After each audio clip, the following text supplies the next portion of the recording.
Yes, और तुम्हारी ये उड़ान मैं अपने कैमरा में कैप्चर करूंगी। लेकिन मिस्टर आजाद पंछी, कहीं आसमान में इतनी दूर मत उड़ जाना कि आसमान में गुम ही हो जाओ। डोंट वरी मैडम, वैसे भी अगर रोनी जी आसमान में गायब हो भी गए ना तो वापस तो जमीन भी आना पड़ेगा ना। उड़ान भरने से पहले ही आप नीचे आने की बात कर रहे हो। चलो, हो गई तैयारी? All the best.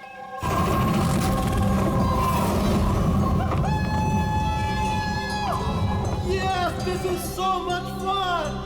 Oh my God! Woohoo! Yes, come on, keep going, keep going. Alia, I love you!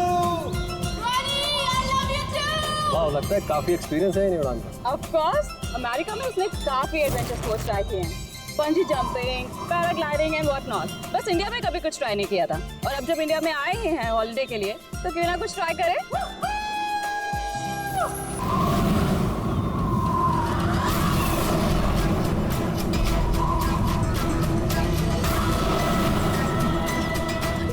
रोनी को कुछ हो गया।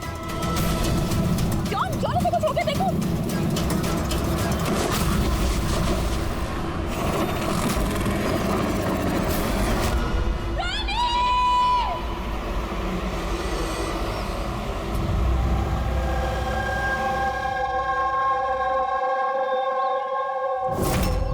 मैं और रोनी तो यहाँ हॉलिडे मनाने आए थे। मुझे क्या पता था कि ये रोनी का आखिरी दिन साबित होगा। आलिया, हम जानते हैं ये घड़ी तुम्हारे लिए मुश्किल है, मगर प्लीज हिम्मत से काम लो। अब मैं न्यूयॉर्क जाके उसके डैड को क्या जवाब दूंगी कि मैं आई तो उसके साथ थी, लेकिन लौट अकेले रही हूँ। आपको किसी पे शक है? कौन मार सकता है रोनी को? सर, रोनी को कोई क्यों मारेगा? हम तो यहाँ किसी को जानते तक नहीं। कहीं ऐसा तो नहीं कि इसका कोई दुश्मन अमेरिका से इसका पीछा करते हुए यहाँ तक आ गया? नहीं सर, रोनी का कोई दुश्मन नहीं था। He was such a lively person, सब उसको पसंद करते थे। तो तुम्हारा कहना है कि यहाँ पे इंडिया में कोई रिश्तेदार, कोई दोस्त, कोई परिवार वगैरह नहीं है यहाँ पे? ये देश हमारे लिए अजनबी है सर। सब कुछ ना इन पैराग्लाइडिंग वालों ने किया है। Please sir, arrest them. आप हमें दोष मत दीजिए, रोजी रोटी है हमारी, हम क्यों मारेंगे किसी टूरिस्ट को? तो किसने मारा रोनी को फिर? सर, ये मुझे भी समझ में नहीं आ रहा है। 3000 फीट की ऊंचाई से गोली कैसे चली? किसने चलाई? तो रोनी 3000 फीट की ऊंचाई पे उड़ रहा था। हाँ सर, और मैंने खुद गियर चेक किया था, कोई भी खतरनाक चीज नहीं थी उसके अंदर। और उसके आसपास किसी को उड़ते हुए देखा आसपास? नहीं सर, कोई भी नहीं था। आसमान एकदम साफ था, रेडियस भी क्लियर था, और वो अपनी उड़ान एंजॉय भी कर रहे थे। पर सडन पता नहीं क्या हुआ, एकदम से धड़ाम से नीचे आकर गिर गए। ये जो घाव है ना, तो ऐसा लगता है कि काफी दूर से गोली चली है, शायद किसी राइफल से। हाँ, राइफल ही होगी, क्योंकि जिस हाइट पे ये उड़ान भर रहा था वहां से तो कोई शार्प शूटर ही गोली चला सकता किसी राइफल से। जॉन, यहाँ आसपास किसी को गन या राइफल के साथ देखा है क्या तुमने? यहाँ पर गन लेना अलाउ नहीं है। आप असली गन की बात कर रहे हैं, वो दिवाली वाली पटाखे की बंदूक भी नहीं ला सकता कोई। आप लोगों ने देखा यहाँ पर किसी को? नहीं मैम, नहीं तो नहीं देखा। नहीं मैम। अच्छा आलिया, जब आप यहाँ पर आई रोनी के साथ, आपको किसी पे शक हुआ? कोई आप लोगों को फॉलो कर रहा हो, कोई आदमी जो गड़बड़ लगे? नहीं सर, ऐसा तो कोई नहीं था। तो क्या गोली आसमान से चली है क्या? सर, मैंने बताया ना, रोनी जी के आसपास में कोई उड़ नहीं रहा था, तो वो आसमान से गोली चलाएगा कौन? हाँ सर, आसमान में कोई भी नहीं था। आप चाहें तो ये फुटेज चेक कर सकते हैं, इसमें कोई भी नहीं है साथ में।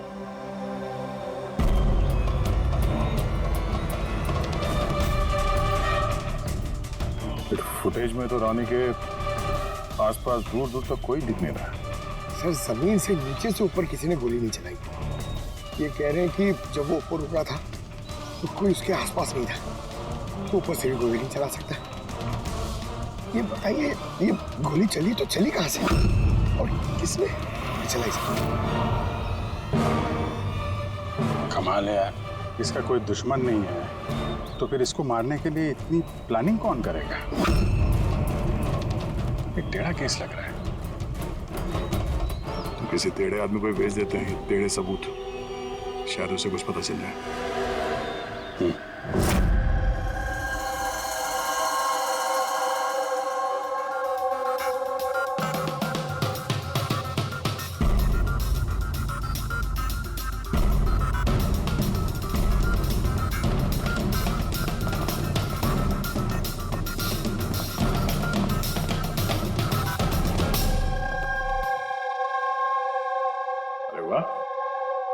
आज आप दोनों जिस कदर काम में डूबे हुए हो, ऐसा लगता है कि बहुत सारे सुराग देके भेजने वाले हो हमें यहाँ से।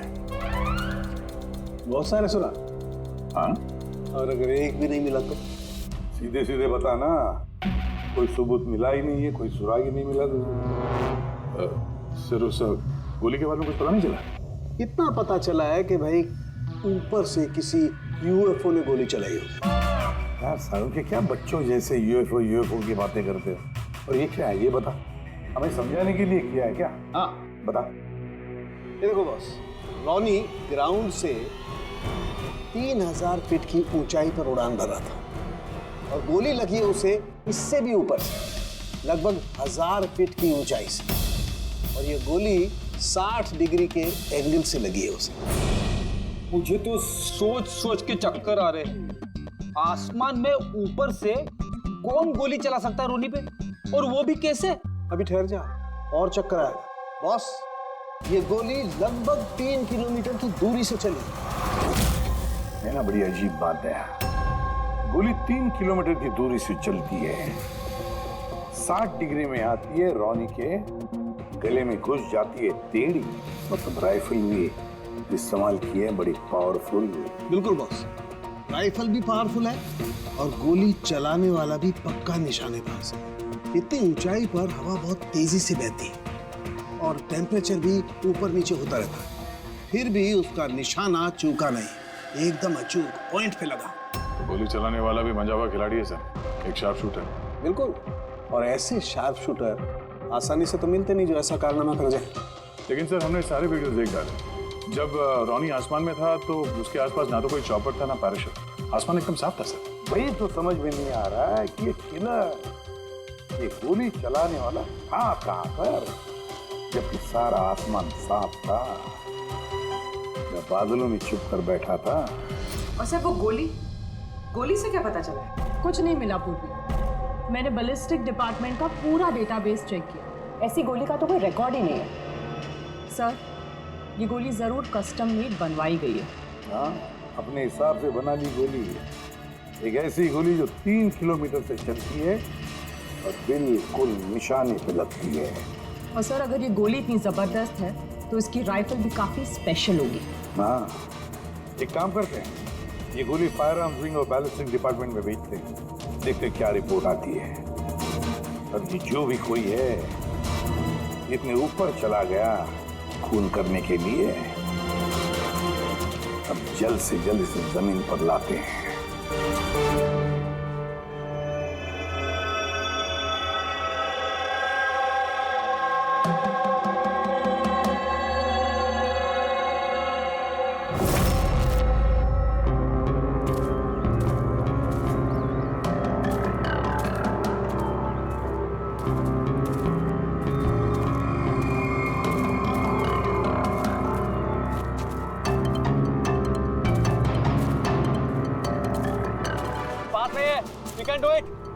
यार गुरु, अब और नहीं चढ़ सकता, बहुत थक चुका हूं मैं। बस नवीन, ज्यादा दूर नहीं है, 3000 फीट चढ़ चुके हैं, पास ही में। We can do it, come on.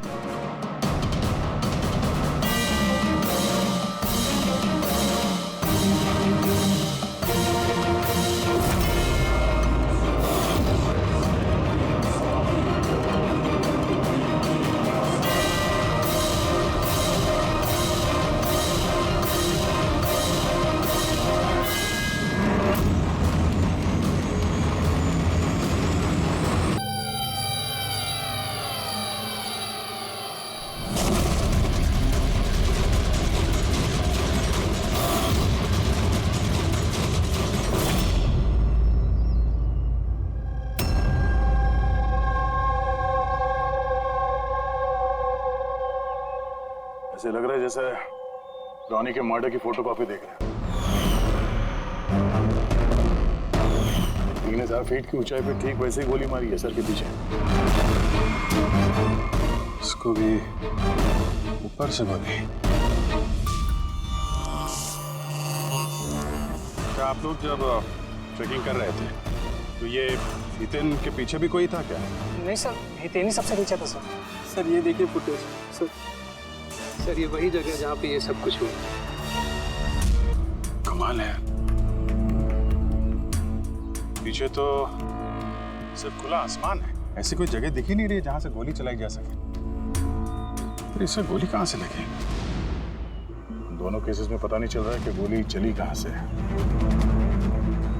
Sir एकदम सही कह रहे, आसमान से कोई कौवा या कबूतर थोड़ी गोली चलाएगा। ये गोली चली तो चली कहां से? और ये दोनों गोलियां 24 घंटे के अंदर अंदर चली। मुझे लगता है इन दोनों केसेस का आपस में कोई ना कोई कनेक्शन तो है। तो ये केतन काम क्या करता था? सर वो कॉलेज स्टूडेंट था सर, मुंबई ग्रेजुएशन करने आया था सर। ट्रैकिंग का बहुत शौक था उसको। जी, समझ में नहीं आ रहा कोई एक कॉलेज स्टूडेंट को मारने के लिए इतनी प्लानिंग क्यों करेगा। ये तो पहले रॉनी और अब ये हितेन। इससे पहले कि आसमान से चलने वाली गोली का कोई तीसरा शिकार हो जाए, इस खूनी तक पहुंचना होगा जल्दी से जल्दी। पिछले 24 घंटों में 2 खून हुए हैं, दोनों जवान बच्चे हैं, और दोनों को मारने का तरीका भी क्या हाई प्रोफाइल। सर दोनों की मौत हुई है एडवेंचर स्पोर्ट्स करते हुए, जमीन से हजारों फीट ऊपर मारा है सर। मगर सर सोचने वाली बात है कि खूनी ने ये एडवेंचर स्पोर्ट वाला समय ही क्यों चुना इनको मारने के लिए? वो तो उन्हें कभी भी मार सकता था। इतनी लंबी प्लानिंग 2 बच्चों को मारने के लिए। सिर्फ प्लानिंग ही लंबी नहीं दया, गन भी लंबी। ये ऐसी। ये कौन सी राइफल है सर? ये है TX-65, रशियन गन है बॉस, लॉन्ग रेंज। ऐसी गन से मारा गया हो। सालुंके साहब, क्या इस गन से 3 किलोमीटर दूर निशाना लगाया जा सकता है? हाँ फ्रेडी, शूटिंग रेंज में ट्राई करके देख लिया है, इसकी रेंज 3 किलोमीटर से ऊपर ही है। ऐसी गन तो आर्मी वालों के पास या फिर आतंकवादियों के पास ही मिलेगी। बिल्कुल बॉस, और इसीलिए मुझे लगता है कि ये सिर्फ मर्डर का मामला नहीं है, कोई बहुत बड़ा गुनाह होने वाला है, लार्ज स्केल पर। दया सर, काम करो, दिल्ली में जाओ इंडियन इंटेलिजेंस विंग में, और पता लगाओ कि ये ऐसी गन किसके हाथ लगी थी और कैसे।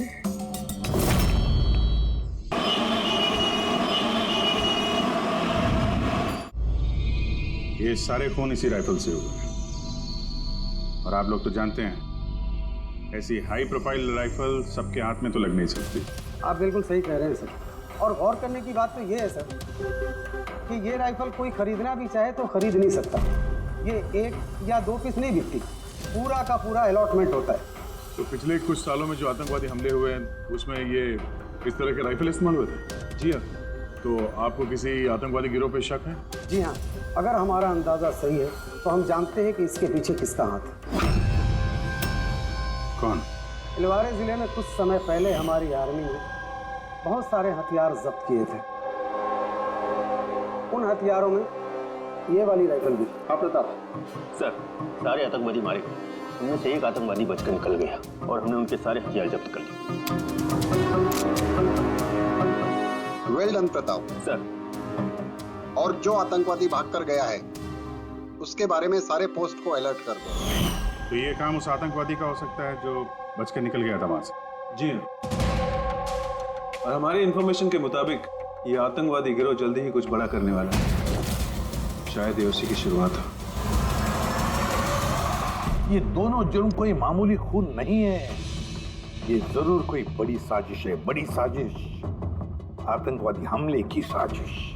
हाँ सर, और इस हमले को रोकने के लिए पहले इन आसमान से चलने वाली गोलियों का राज का पता लगाना पड़ेगा सर। और इस राज का पता करने के लिए हमें सबसे पहले ये पता करना पड़ेगा सर कि आतंकवादी रॉनी और हितेन जैसे आम आदमी की हत्या क्यों की। वैसे क्या कॉमन है इन दोनों खून में? सर दोनों मर्डर हवा में हुए, दोनों बार गोलियां ऊपर से चली, हाई प्रोफाइल राइफल से। किसी प्रोफेशनल शार्प शूटर का काम है सर ये। और सर इन दोनों केसेस में कोई वैंटेज पॉइंट नहीं है, कोई ऐसी जगह नहीं है जहां पे बैठ के खूनी इन दोनों पे गोली चला सकता है। वैंटेज पॉइंट, वैंटेज पॉइंट, कहीं यही तो वजह नहीं हो सकती है? तो आप कहना चाह रहे हैं सर कि खूनी के पास कोई जगह नहीं थी बैठ के गोली चलाने की, और उसे ये पक्का करना था कि उसका टारगेट छूटे ना, उससे कोई चूक ना हो, इसलिए वो इन दोनों पे प्रैक्टिस कर रहा था। Exactly Abhijeet, exactly. वो निशानेबाजी की प्रैक्टिस कर रहा था। मतलब सर उसका असली टारगेट कोई और है? सर अगर कोई वैंटेज पॉइंट था ही नहीं तो फिर वो हवा में गोलियां कहां से चला रहा था? पंकज, तुम्हारे इस सवाल का जवाब तुम्हारे इस सवाल में ही है।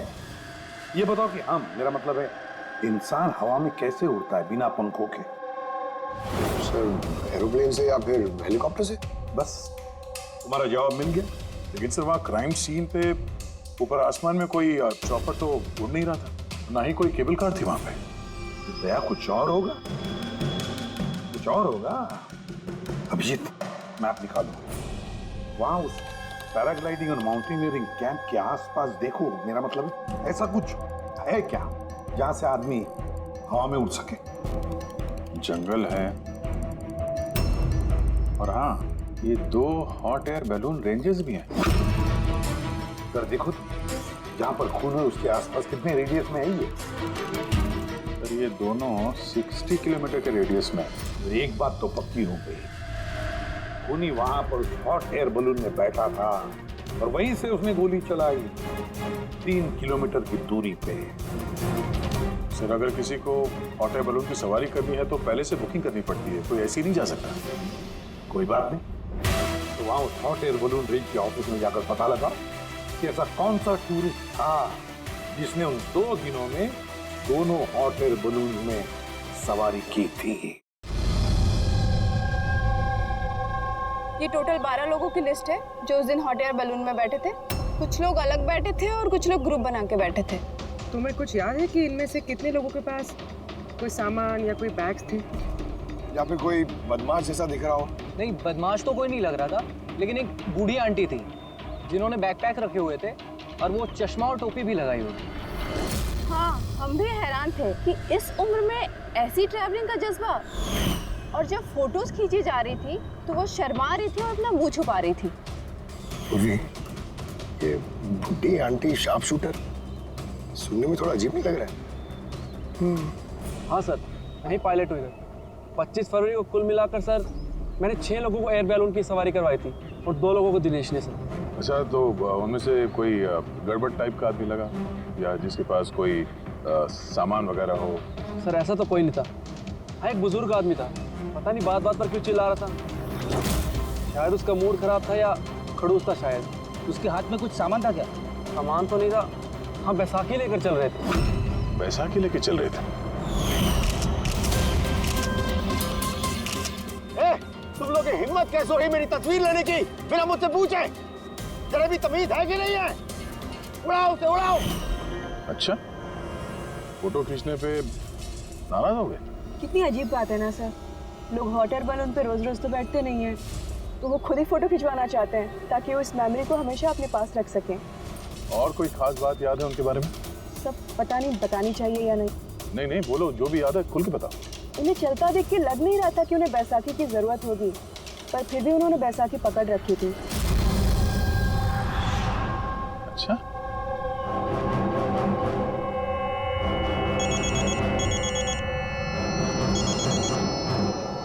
हाँ सर। पूर्वी, कुछ मालूम पड़ा? सर यहाँ पर एक बूढ़ी औरत आई थी और उसके हाथ में एक बैकपैक भी था। और हाँ, फोटो खिंचवाने से भी ऐतराज कर रहे थे। अच्छा, यहाँ भी एक बूढ़ा आदमी आया था हॉट एयर बलून में बैसाखी लेके, और उसे भी फोटो खिंचवाने से परहेज था। सर कहीं ये बूढ़ा आदमी और ये बूढ़ी औरत एक ही इंसान तो नहीं है? एग्जैक्टली, वही शार्प शूटर। उसके बैग में और इसके बैसाखी में वो राइफल था जिससे ये खून हुआ है। और सर दोनों दिन ये ऊपर अकेला ही गया होगा, क्योंकि अगर किसी और टूरिस्ट के साथ जाता तो फिर राइफल सेट करने में और निशाना साधने में काफी मुश्किल हो जाते। नहीं पूरी, मुझे लगता है वो अकेला तो नहीं गया होगा। मतलब हॉट एयर बलून चलाना और साथ में ये राइफल भी चलाना, दोनों काम एक साथ करना जरा मुश्किल है। इस हॉट एयर बलून का पायलट भी होगा साथ में। मतलब सर इस जुर्म में पायलट भी मिले हुए हैं? यस, एक काम करो, उस पायलट को पकड़ो जल्दी। उस दिन उस बूढ़ी औरत को ऊपर बलून में कौन ले गया था? पायलट कौन था? संजीव था।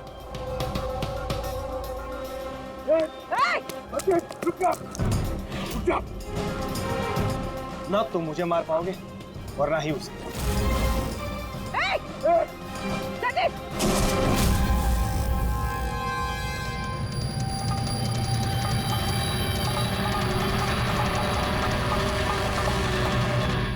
ये तो अपनी जान देने के लिए तैयार था। ये कोई छोटे मोटे मर्डर्स नहीं है पंकज, कोई बहुत बड़ा मिशन है जिसे अगर जल्द से जल्द नहीं रोका गया तो कुछ बहुत बुरा हो सकता है। अच्छा गीता, 24 फरवरी को जो आदमी ग्रुप में नहीं जाना चाहता था, अकेले जाना चाहता था, उसका पायलट कौन था? कौन लेकर?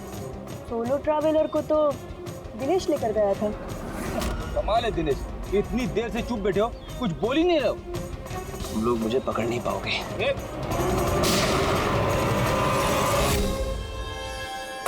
अभी यमराज तुझे अपॉइंटमेंट देने के मूड में नहीं है। जब तक हमारे सवालों का जवाब नहीं मिल जाता तुझे जिंदा रहना पड़ेगा। चल। मार लो, जितना मार सकते हो मार लो, मुझे कोई फर्क नहीं पड़ता। वैसे भी तुम्हारे इन कानून के कमजोर थप्पड़ों में इतनी ताकत नहीं है कि मेरे जुर्म की मजबूत हड्डियों को गला सके। मुझे तुम्हारे साथ जोर जबरदस्ती करना होता तो उसके लिए तो 2 मिनट का काम है हमारे लिए, पर बाद में ख्याल आता है तुम्हारे परिवार का, तुम्हारी बहन। अगले महीने उसकी शादी है ना, कैसा लगेगा उसे कि उसकी शादी हो रही है और शादी के वक्त उसका भाई इस दुनिया में नहीं है, हाँ? और तुम्हारी माँ हर महीने खर्चे के लिए पैसे भेजते हो ना, तुम्हारे जाने के बाद कौन ख्याल रखेगा उसका? कभी सोचा है इसके बारे में? हाँ? नहीं? चलो, अब भी मौका है, सरकारी गवाह बन जाओ। वादा करते हैं तुम्हारे जेल जाने के बाद तुम्हारी माँ का ख्याल हम रखेंगे। सच? मतलब पूरा ख्याल रखोगे? पूरा ख्याल? हाँ,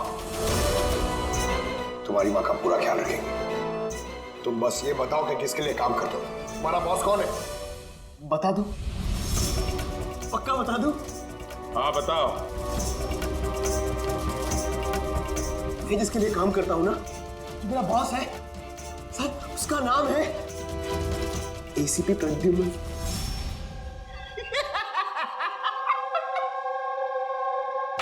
एसीपी प्रद्युम्न, जाओ पकड़ लो और गिरफ्तार कर लो उसे। कहा था ना, मैं कुछ नहीं बताने वाला, जो कर सकते हो कर लो। सीआईडी वाले, सीआईडी। ओ बॉस, बॉस।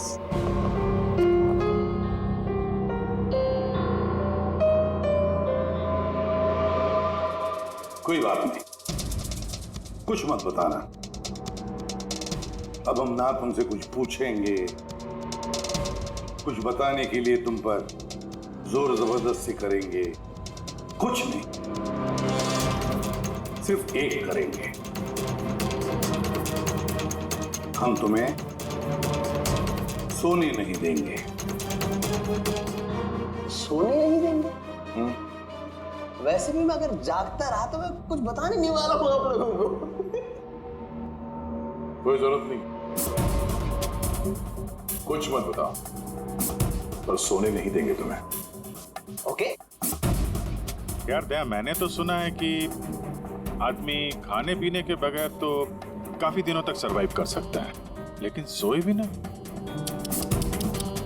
कितना तड़पेगा ये बेचारा, बड़ी बुरी मौत मरेगा, मुझसे तो देखा नहीं जाएगा।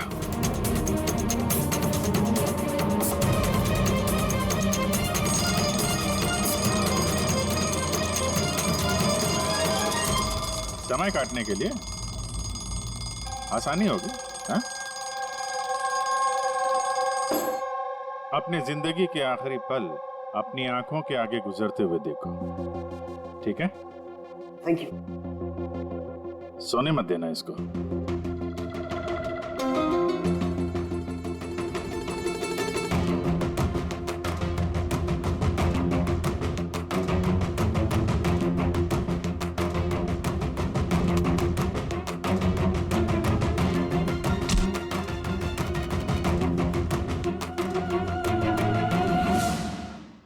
Ready sir.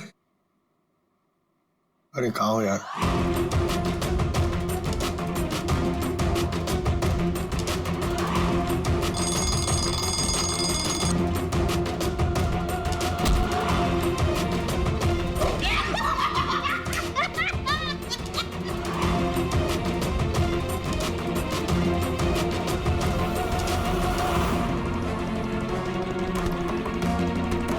जब तक मुंह नहीं खोलेगा सोने का नहीं, समझे?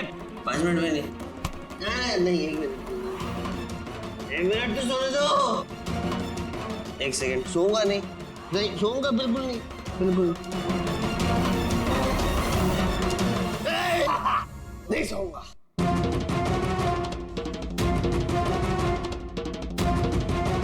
बस अब टूटने वाला ही है।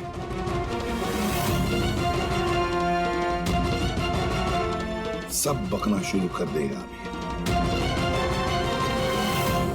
बल्लू, बल्लू नहीं सोएगा तू।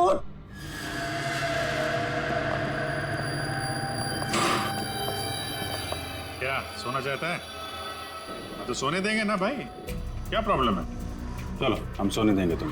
खाली ये बताओ कि तुम्हारे गिरोह का प्लान क्या है? हाँ बता दो।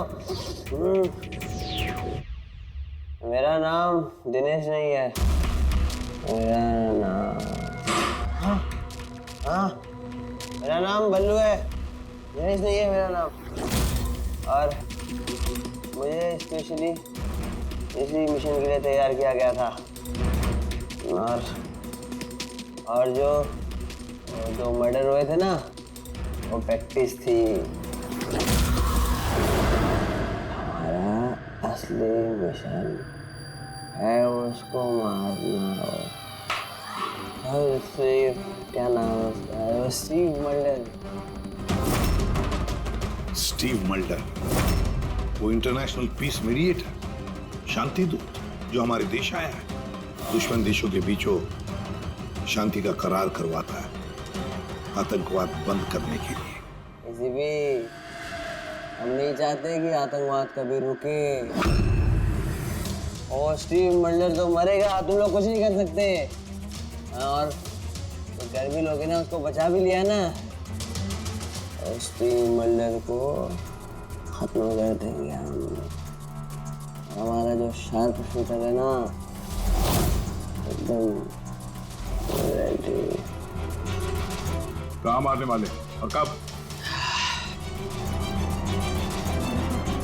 बोल। वो जब कॉन्फ्रेंस में भाषण दे रहा होगा ना, वो सबसे सही वही सबसे सही समय होगा, क्योंकि उस समय उसके आसपास सिक्योरिटी वाले नहीं होंगे। और जो कॉन्फ्रेंस है ना, ये बिल्डिंग की छत पे है, तो हॉट एयर बैलून पे हमारा शार्प शूटर जाएगा, वही गोली मारेगा। कॉन्फ्रेंस 1 घंटे में चालू होने वाला है, अभी जल्द से जल्द पहुंचना होगा। अरे तुम लोग कितनी कोशिश कर लो, नहीं बचा पाओगे उसे। और हाँ, अगर तुम लोगों ने बचा भी दिया ना, तो हम दोबारा प्लान बनाएंगे, दोबारा मार देंगे। कौन मारेगा? कैसा दिखता है वो? अरे मैंने इसकी शक्ल नहीं देखी अभी तक। जब भी आता है भेज बदल के आता है। तुम लोग क्या उसमें पकड़ोगे? हॉस्पिटल ले जाओ जल्दी। सर, क्या हम हॉट एयर बलून रुकवा नहीं सकते जब तक कि ये कॉन्फ्रेंस पूरी न हो जाए? नहीं फ्रेड, ये हॉट एयर बलून हम नहीं रुकवाएंगे। अगर आज रोक दिए तो कल दूसरा प्लान करेंगे। आज का प्लान हमें पता है, हम आज ही भिड़ेंगे इनसे।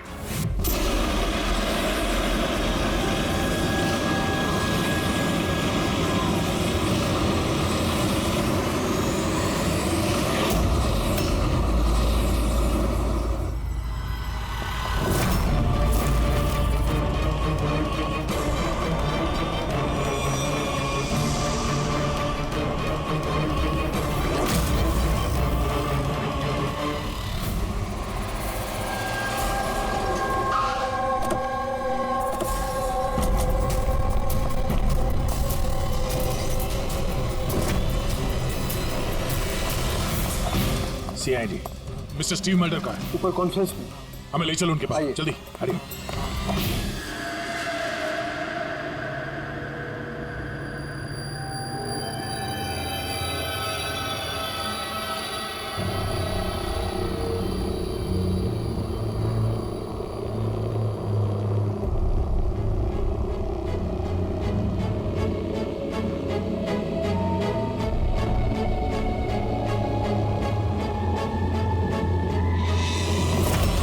यहाँ पे 4 बलून है, 2 हवा में है और 2 रेडी हो रहे हैं उड़ने के लिए। मेरे सामने जो बलून है सर,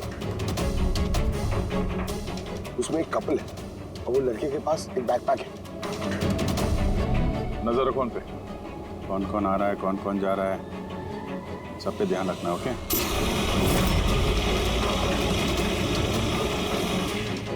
सर, उनका बलून टेक ऑफ हो गया सर। हाँ,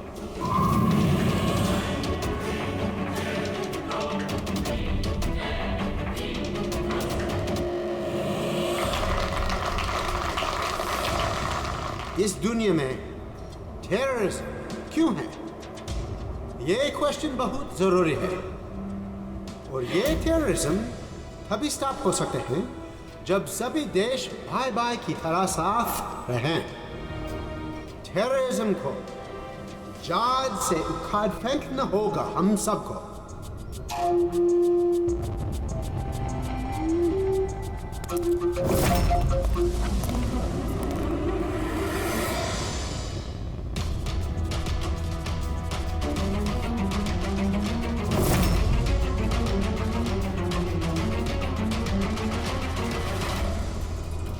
तो म्यूजिशियन है, उड़ने की तैयारी में। उनके हाथ में गिटार के बैग है। अब ये बताना मुश्किल है कि अंदर गिटार है या गन।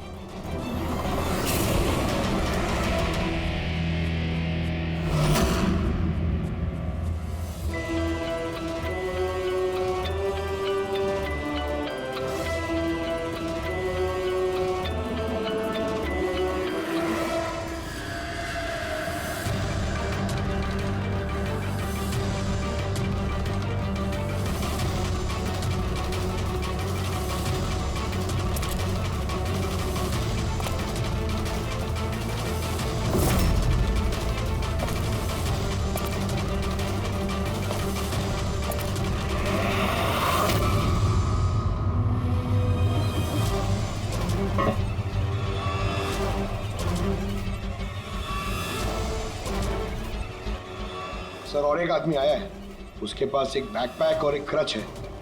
वेट करते हैं।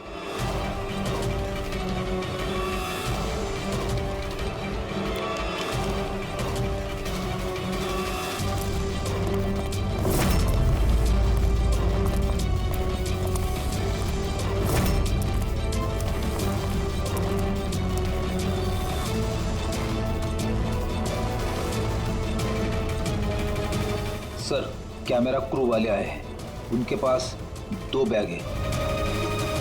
Camera crew?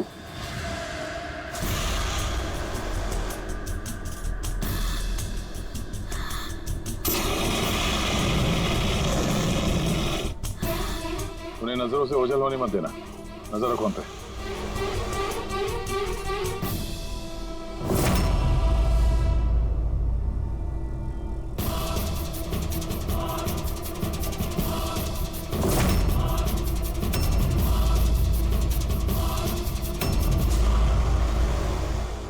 तो बहुत सारे बलून उड़ रहे हैं। सुसाइड बॉम्बिंग क्या है? कोई खुशी खुशी हो अपनी जान देने को कैसे रेडी हो सकते हैं? जिंदगी अनमोल। Oh no, We need to respect ये सारे बलून? life. और our देश वो कौन सा बलून होगा जिसकी हमें तलाश है? लगता है वेश बदल के आया है। तो शक्ल से कुछ गड़बड़ लग रहा है।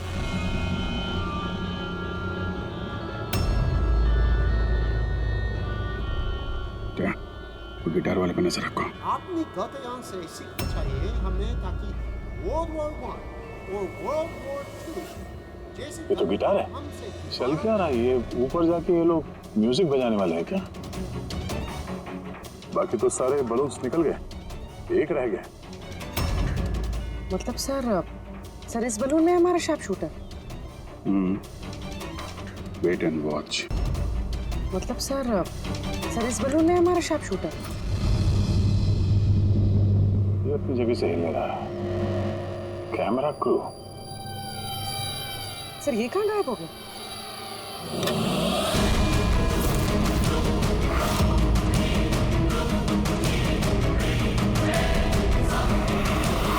सर इसके पास तो राइफल है, वैसे जैसे साड़ों के सर ने बताई थी। अब जी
mister Steve, your life is in danger. आपकी जान को खतरा है। आप क्या करें? We have a plan. Thank you CID. अगर आप लोग आज सही वक्त पे नहीं आते, मैं जिंदा नहीं होता। देखिए मिस्टर स्टीव, खतरा अभी गया नहीं है। अभी खूनी पकड़ा नहीं गया है, इसलिए बी सेफ हैं। Be careful. Okay ready Pankaj, उस बलून पे नजर रखना, आंखों से ओझल होने मत देना। हाँ सर, हम लोग बलून को ट्रैक कर रहे हैं।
Good job. Congrats. पकड़ गया killer, Mr. Abhijit? Yes, Mr. Stevie got you. Yes. Well done. Well done. CID बरसों से इस देश की सेवा कर रहे हैं और आज एक बार फिर आपने एक खतरनाक टेररिस्ट को पकड़ लिया है। अभी वो पकड़ा गया है, बहुत जल्द हम उसके पूरे ग्रुप को पकड़ लेंगे। Mister Steve, we are very proud of you. आप जैसे लोगों की दुनिया को जरूरत है, जो आप जैसे साहसी हैं और नेक हो।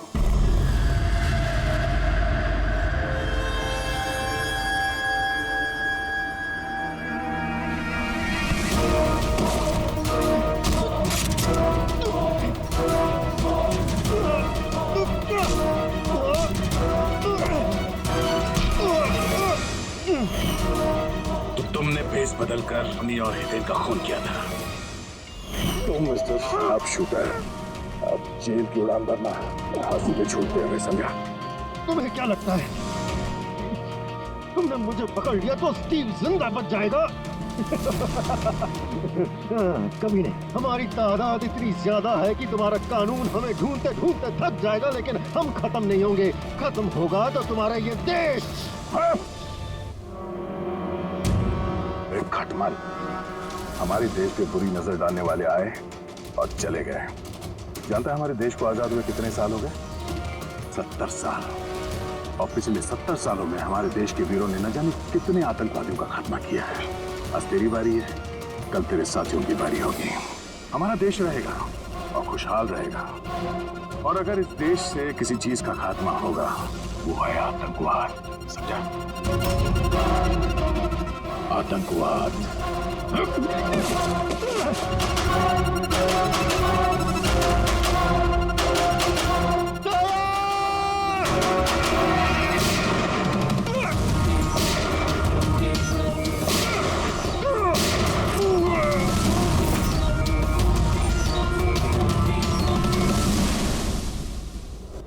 आतंकवादी पीठ पे ही गोली मारोगे?